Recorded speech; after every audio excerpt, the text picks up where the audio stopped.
সবাইকে আরেকবার স্বাগত। আজকে আমরা যাচ্ছি cafe coffee day Durgapur express হাইওয়ের ওপর, যেটি ডানলপ থেকে 39 কিলোমিটার। আর এটি হচ্ছে এইচপি পেট্রোল পাম্পের সাথে। এখানে আগেও একবার আমরা এসেছিলাম, আমরা সকালবেলায় বোলপুর যাওয়ার সময় এখানে আমরা হয়ে তারপর বোলপুর রওনা হয়েছিলাম।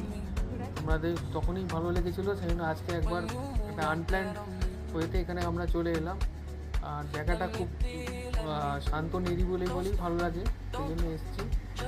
আর এখানে আমরা বলতে চাই যে আপনারা যদি দুর্গাপুর এক্সপ্রেসের মধ্যেই যাচ্ছেন কোনো কাজে বা কোনো লেজার ড্রাইভে, তো অন দ্য ওয়েতে যদি মনে করেন এই ক্যাফেতে আসতে পারেন, আপনাদের ভালোই লাগবে। বিশেষ করে যারা কফি লাভার তাদের তো খুবই ভালো লাগবে। আর এই আমরা কিছু অর্ডার প্লেস করছি। আর এখানে খরচা ওই মোটামুটি যদি কফি নেন ওই 500 টাকার মধ্যে হয়ে যাবে রেগুলার ক্যাফে নিলে। তার সাথে যদি আরও কিছু নেন আর একটু খরচা পান।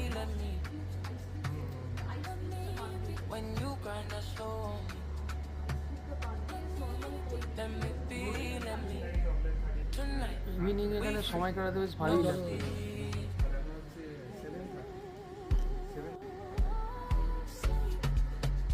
এই আমরা অর্ডার করেছিলাম chilli cheese toast, ice cream cafe আর cappuccino. Cappuccino is all time favourite. আর এর সাথে এই একই কম্পাউন্ডে আরেকটি ধাবা খুলেছে, স্টেপিং ধাবা, যেটা আপনাদেরকে দেখাচ্ছি। এই এখন অবধি ফাংশনাল নয় আর কি এই বিশেষ ধাবা, এই পেট্রোল পাম্পের পেছনে। আমরা একটু দেখে আসছিলাম এখানে কী অবস্থা, কী কন্ডিশন। তো এটা এখনও অবধি চালু হয়নি সেই অর্থে। তো আপনারা যদি আসেন একবার ভিজিট করবেন এখানে, ক্যাফেতেও ভিজিট করবেন। Thank you. ব্লগটা ভালো লাগলে সাবস্ক্রাইব করবেন।